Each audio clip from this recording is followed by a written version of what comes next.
to another Forensic Happy Hour. I'm Lee Reber. Hey, so we have Phil Moore on this fantastic, he's been doing it a long time. He is obviously pretty smart dude. And as you'll notice in our conversation about this week in forensics, he is a fantastic contributor to the community. So the issue, though, you might run into or you will see is that I'm kind of frozen, or you might not even hear me ask questions. Obviously had an issue, but hey, the guest, he's not talking to himself, I promise. There are some questions that are asked, so enjoy. It should be a good one. Yeah, so Phil Moore, I can tell you, smart dude, brilliant dude, from a long ways away, but obviously the first thing we do is cheers. Fantastic. And thanks for being a part. I know that you're drinking kind of like a brown beer or something along those lines, but that's okay. All right, it's coffee. It's early. It's 7 a.m. So, here's the thing.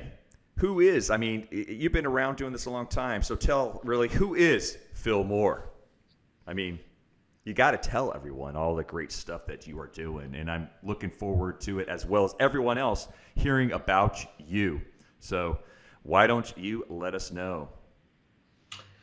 I'm just a kid down in Sydney that likes doing forensics. That's pretty much the quick version. Um, Basically, I've been around for a little while. I started in 2011 working in law enforcement, as you mentioned. Did that for kind of 9 years, 8 years, can't remember, till beginning of last year, and then moved on to work in private. So I've kind of done quite a little bit of different stuff with the seeing how the law enforcement world works, and now seeing how civil cases and incident response, a lot of incident response is panning out, which has been really interesting. It's a big field to learn as much as possible. And then in the middle of that, I started This Week in Forensics, which some people may have heard of. Seems to be well regarded, I guess. So yeah, that's kind of me in a quick nutshell. I mean, so obviously people aren't like just born into forensics. I mean, like you just didn't start, when you're 4 years old. So, I mean, really, what's the journey? Especially if you're coming from law enforcement, is that where you kind of got into the forensic side of it, or I mean, was it in kind of the schooling? What? Give a little background on that. Obviously, it can help people. Yeah. So, I mean, that's kind of an interesting story from the perspective of I didn't know forensics existed for a good chunk of time. And I went to university doing information systems, and I worked in that throughout university. I had, uh, and tried out different companies and saw what it was like, and I didn't like it at all. So it's always good to get to the end of, your 4 or 5 year degree and go, I don't really like this field. Um, but yeah, yeah, that's okay. That's what scholarships are for. But basically, I went through. I liked the technical side of my degree, and I liked the talking about the technical side of the degree. So less so much the business stuff. It was more about explaining technical problems to non-technical people. And then in the last, basically, I deferred a lot of my subjects and did, a little bit longer of a degree than I was meant to, and that allowed me to do the forensic subject, which had only ever been run the time it was run twice, the time I did it and the time after I did it. Um, but at the end of that class, I was like, you know what? I really enjoyed all of this stuff. I didn't know it had existed before.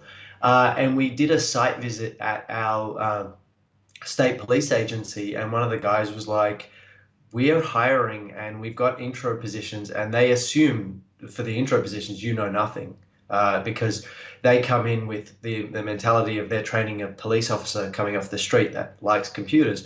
So, kid out of university's about the same. And that was pretty much from my perspective. I said, yeah, I'm in. How do I do it? And eventually got in a little bit after that, which was really good for the people that, how do you get into forensics perspective. There are so many ways that your story, my story, everyone else's story is going to be completely different.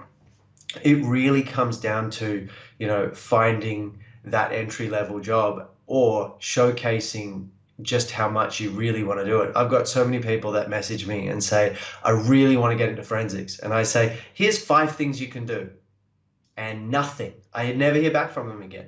And they're simple things. Read a blog post, write a blog post.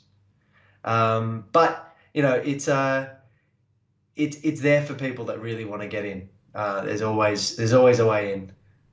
Yeah, yeah. I think that's what's important for people to understand, right? Is that there's different ways that people can start, kind of as you say, their journey into this, and so again, it's important for them to hear from people like you of really how to start and how to get some of these things going, don't you think? I mean, I don't really know. Like, we don't really have bachelor's programs in Australia for forensics, but I mean, obviously in the US and the UK, there's plenty of bachelor's programs that people can pick up on, and from there they can start. They can learn a whole bunch of stuff. At the same time, a lot of the people out in law enforcement, in the SOC world, in the incident response realm, uh, it's about showcasing how much they really want to learn, because there's so many ways to learn today. What do you think? Do people need, or is it better to have or start from a law enforcement side of it? Is it to help understand, or I guess is it more practical? I mean, yeah, it is. You get so much experience starting in law enforcement. The type of work that came through the door was, here's a device, where a device today could be very different from the one tomorrow. And you have to figure it out. And you have to figure it out in a way that is presentable to the court. And like, we had CCTVs and Macs and Windows computers, and obviously, everything you'd expect. I had a computer that was attached to an exercise bike once. You just have to figure out how it worked, right? Um, and like that's kind of one of those things. The people that you saw set themselves apart in my lab were the ones that went, I don't understand that. I'm going to learn how to do it. And the ones that turned around and said, I need a training course, because money wasn't going to come for that, they weren't going to be able to deal with it. Unfortunately, there's so much to deal with, that practical application is one of the only ways you're going to be able to do it. Um, So, obviously, I mean, you've had experience in the law enforcement side of it. Now working on the corporate side. I mean, would you tell um, examiners, or those who are say on the DF side versus the IR side? Do you need to have, I guess, is there a different mentality that you might have to have working, say, criminal cases versus a corporate side of it versus incident response? I mean, what are there some differences that you might see, or can tell people when they're just starting to get into this field, or those that might have been in the field and are kind of like dinosaurs? I mean, does it take a certain mentality to do what we I don't know do? about a different type of mentality from our perspective. And one of the things, so my boss is ex-federal law enforcement. Uh, my new bosses, one of them, he used to run a federal agency, and they said to us basically, our job is to do a good job, and don't care about the corporate side of things, because when people come to us for incident response cases, there's a good chance that is the worst day of their career to date. And we had a case. We drove down. We flew down to one of the other cities in Australia, because the company had pretty much stopped working. Their systems were not working. They were sending us articles afterwards saying, one in five companies that dealt with what they dealt with go under. And thankfully, we did a really good job and helped them get back up and running. And hopefully, they learned some very valuable lessons about security. Um, but from our perspective, like, that's one of those stories I like. I like telling people that we we helped a company. We helped a group of people who actually were conveniently also really nice people. Um, there are the cases where, there's a petty squabble between two people, and, this person said that person, and the digital evidence doesn't lie. But when you're dealing with incident response, we're trying to help, and that's kind of a cool thing. It doesn't necessarily have the same feel as some of the law enforcement cases that you work where, you find a murder victim, or you help put, a child abuser in prison.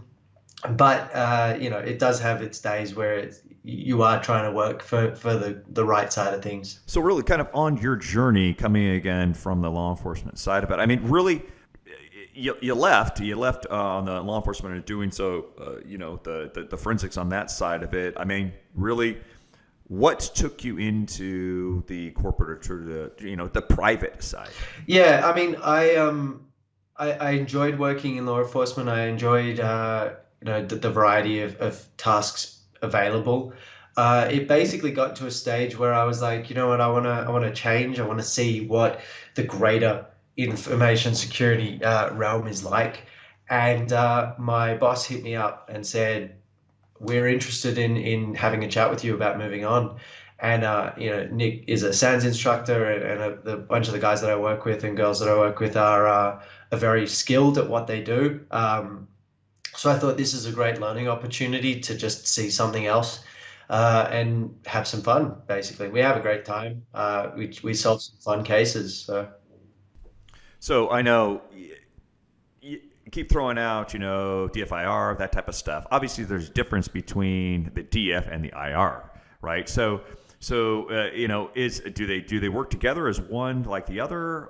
I think that's something that we should explain to people. I mean, really, what are the differences that between the two? If you believe there are some. yeah, absolutely. I mean, it's funny in the so not to plug it, but I wrote a SANS class, and part of it we explain. So we kind of talk about, what is DF, what's IR, what's threat hunting, what's threat intelligence, and how that all kind of fits together. So for those that don't know, digital forensics is that base fundamental layer. It's the principles that guide us to do all the things that we do.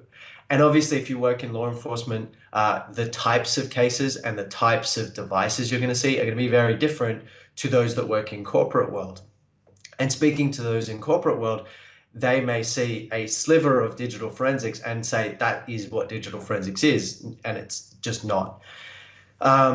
Incident response is taking, sometimes live systems, sometimes dead systems, and trying to use those digital forensics principles to answer key questions of how did they get in, what did they take, what did they do while they were here, are they still around? And it really boils down to that. And then obviously the incident response leads into your threat hunting if you're trying to do it proactively, and then your threat intelligence, which is going to tell you how an actor has acted, how we should expect them to act, and what we should be looking out for. So you would say But that it's the a majority of time, I guess now, if you're looking in kind of incident response side of it, there has been a lot lately. You hear a lot about, say, incident response, and obviously breaches, and you have these different types in the corporate side of it, which is the majority of it. You have the digital forensics. It's kind of maybe from the incident response, but talk to people about really and give them kind of a feel for really what is the IR side of DFIR. Yeah, so I mean, we as part of incident response, you kind of are assessing what the situation is. They come in and they go, we've had a compromise. So after we've examined the system and tried to identify what is normal, what is not normal, we go into a threat hunting phase. Now, some people, if you're in a corporate blue team, you might be doing threat hunting as part of your job. We kind of only really do it as you know an extension of our incident response. And threat hunting is really just taking a proactive approach to saying, I think we're compromised. Now, obviously, in an incident, you're compromised. But now we use a tool called Velociraptor, which one of our friends wrote pretty much. And we push that out and we say, all right, where are all the IOCs that we've already seen? Where are all the indicators of compromise that show that the attackers have moved around the network? and we try and quickly identify, you know, where did they go, what did they do, how did they do it, where do we have to fix things. And you might find that maybe there are other compromises that we didn't know about before, and that's all kind of really interesting. So the people that you're currently working with, I mean, do they have a law enforcement background? So the people that I work with, yeah, they most were pretty much all the experienced hires had a law enforcement background in some capacity. As we're growing, it's changing a bit, and some people may not have come from that realm, and they basically just come in through learning instant response on the job, or studying it through certifications. Uh, do you need to have the principles to an extent? Yeah, sometimes it's quite interesting where some of the principles that we probably developed with, you have to stop everything, take a forensic image, they just don't apply anymore.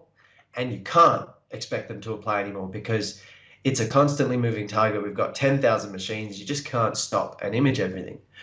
But uh, it comes back to the what you do matters kind of sentiment. So if you want to write a report that's based on your opinion, you probably should have that backed up by testing and research and explanation that way. So, I mean, all the people that I work with, I tend to find have that kind of background, have that mentality because it's drilled into us. You just got to do a good job and you've got to be able to explain what you did and why it is accurate. Accuracy really comes down to the most important thing. So obviously, not to ask a rhetorical question, but I will. Is the foundation? Is it important for those investigators that are in digital forensics and any of the incident response? Should they have some sort of or a foundation? Should they understand really the underlying the principles, right? Or really what's under the hood? How's this process working? What are these different types of actions? What caused this to occur? Or is it just like, yeah, you know what? This tool told me that this is what I'm supposed to do, or this is what it told me. I mean, it's super important. I think I could go on a 5-day rant about this, and I do. Yeah. So like one of the things we do in the 500 class, which is the Windows forensic analysis class at SANS, is basically talk about how to do forensics from a Windows perspective. But this is this artifact, this is what creates it, this is what it means. Because you take something as simple as a last access time and you show it to a lawyer and they go, yeah, that's the last time the file was accessed. See, it says last access. And we go, no, that's wrong. And if you are taking what your application, your operating system, your file system says is what happened, that's probably wrong. Um, and that's why taking test data sets, making test data sets, playing with data, and trying to understand what actually causes it to be created in the way that it does means that you truly understand it. And that's where it's one of those things you kind of also need to caveat all of these claims, because you might say, my understanding of this information is it says this, but the reason why it says this is all of these reasons. And that way the client, the lawyer, the whoever it is that receives your report can make an informed decision about your confidence level about the data just as much as what you've actually written. Obviously, training is pretty important. I mean, from just all this discussion that you had, do you think that, um, you know, because a lot of the companies, have to have or need to have some sort of forensics or incident response is just like, hey, here's an IT dude. Or is it that, what, let's get some people trained up? Is the money there and is it available? Do you think that these the companies or the supervisors are seeing the benefit of having having an examiner, or are they just happy with, hey, you know what, this guy can do forensics? Um, I'd like to. Yeah. No, no, no, no. I'd like to, but I know that that's just not going to be the case. Unfortunately, there are a lot of people that think they understand computers and therefore go, yeah, that's fine, I can do forensics. Um, that's fine, but when it comes to, especially in law enforcement, when someone's life is on the line, I don't agree that anyone can pick it up. And I had conversations with high-ranking law enforcement officials that I worked with about how what we do is not something that not that anyone can't do it. Like if you want to do it, by all means, but it's not something that someone should just pick up and go, yeah, I can prove that this person was at the scene of the crime at the time that it happened, just because there's a location artifact on their phone. And it's like, okay, but do you understand why there's a location artifact on their phone? Do you understand why that may actually be wrong? It may mean absolutely nothing to be what you've said, and it depends where you work. Um, look, when I was in law enforcement, we were reasonably well trained in terms of they gave us a class to do every year, on a variety of different things. But were we going to be able to afford a $10,000 training class? No, not in your life. Now, in private, it's in my contract. I get training. It is imperative because you won't keep up if you don't do some degree of training. And that's kind of like, unfortunately, training is very expensive, and there are a whole bunch of different resources available. And that's, one of the This Week in Forensics plugs, because, training is great. Keeping up with what the industry is doing is just another piece of that puzzle. And I'm trying to read everything. But incorporating all of that and testing all of that and putting it back into practice, that's where you're going to be winning. That's where you're going to be keeping up with what some people putting out some really fantastic content that you can take as free training and learn what the current threats are, what the current vendors are putting out, what can improve your casework in some capacity. Because I mean, from my perspective, I just want to do a good job. I don't want to say this is not possible when someone wrote a blog post 2 weeks ago saying it is. Um, so yeah, I mean, training, keeping up to date, testing, all of this stuff, it's crucial. And finding time to go So outside obviously is now let's is talk difficult. about, hey, the most important thing, right? Because we've been talking about training, we've been talking about resources, we've been trying to, figure out, and I think we both understand that, having resources available to people, especially if they're free, or can be tremendous for them and for their growth. So, I know that well, you're a smart guy. You've put a lot of work into it. I mean, if people saw the information, they're like, "Oh, fantastic! I have it here in this the week in forensics. I have this. It's great, fantastic, easily consumable." But I mean, the time that you obviously have put into it in collecting all of these, different types of feeds, this information. I mean, it's a lot to digest. I mean, if you sit there, it's takes a week, obviously, if you're going to read every article. But everything is kind of broken down for those people, kind of consumable nuggets. So tell people. I mean, really, what is it? How did it start? Yeah, so was it 2016? I think I started it. Basically, I toyed around with the idea of writing something for years, and I was just I couldn't think of the right thing to do. Um, and one of my colleagues started a blog, and I was like, you know what, that's it, I'm in. And I thought, I use RSS, I read everything that I could there, but I was finding that, there were some lengthy articles that I'd go, I'll read that later, because I really need to dedicate the time to it.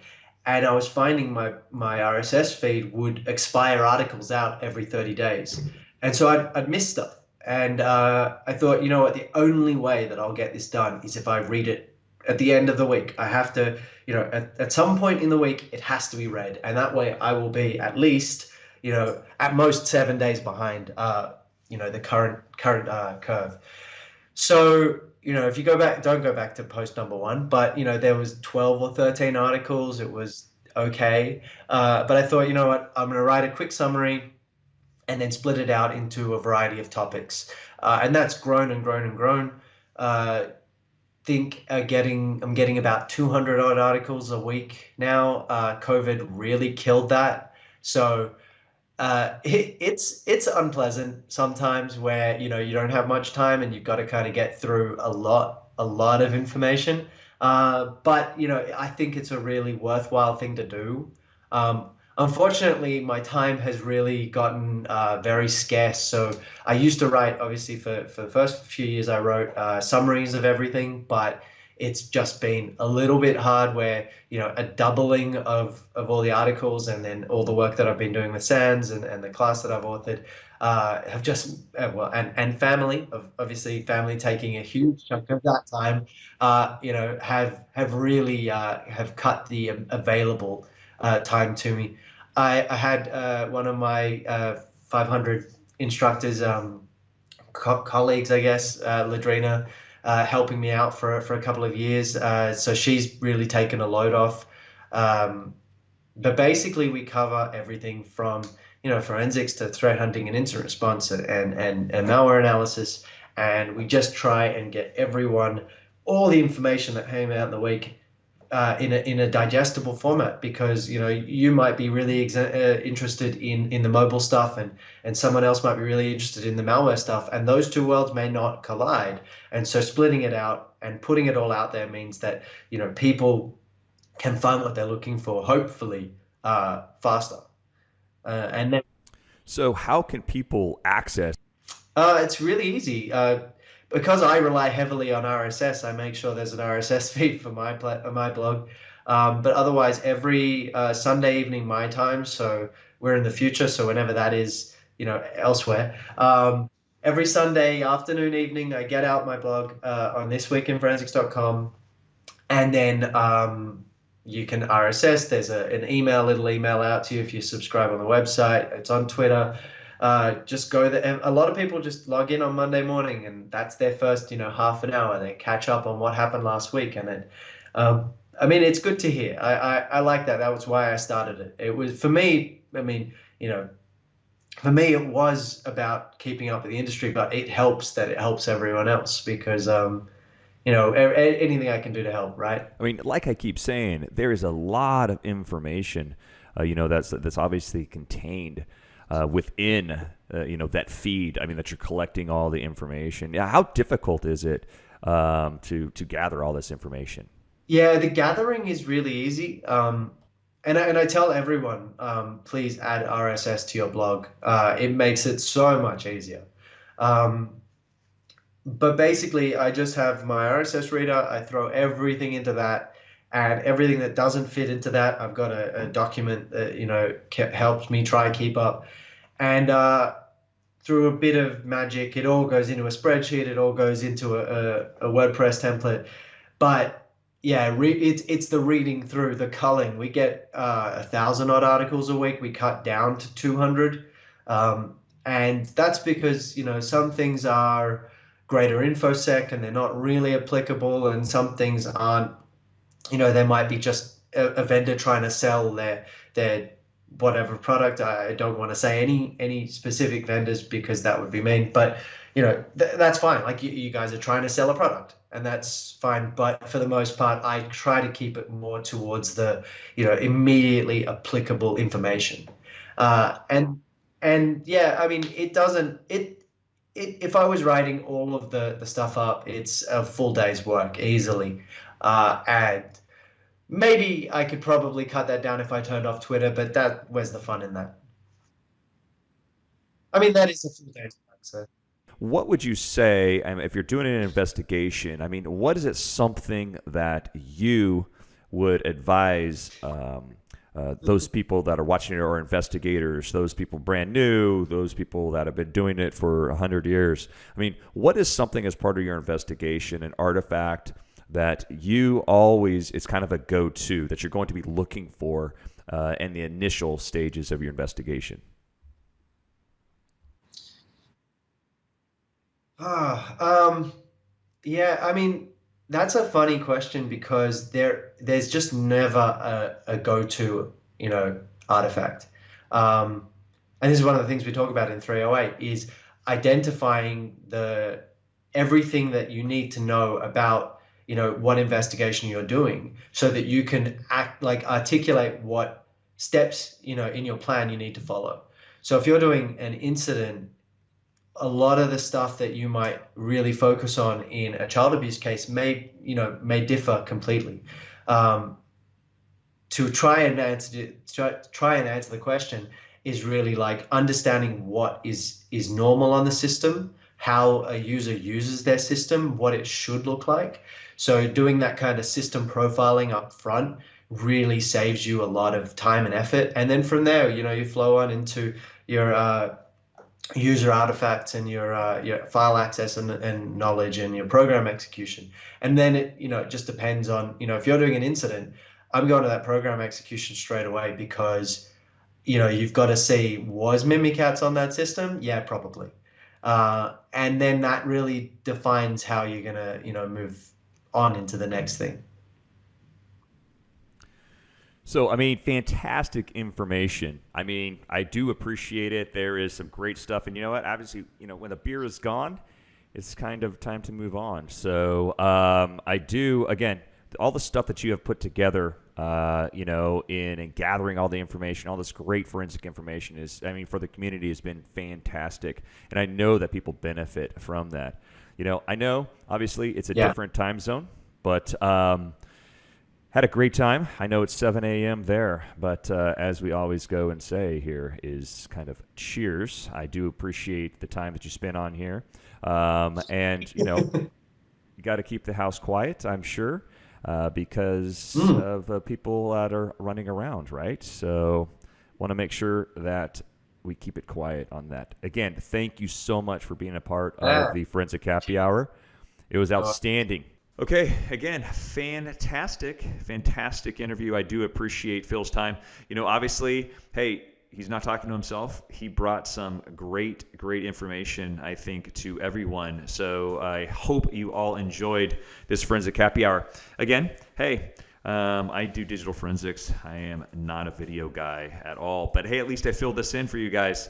So at least you'll be able to hear me and see me at the beginning, at the end. You might not like that. But anyway. Hey, so next week, again, have a fantastic guest coming on. So Kevin's been doing this for quite some time. So look on for Friday. We'll do this, and I'll make sure that I have things set up correctly, but I can't promise it's not going to be a train wreck. So again, I appreciate everyone's time, and see you next week.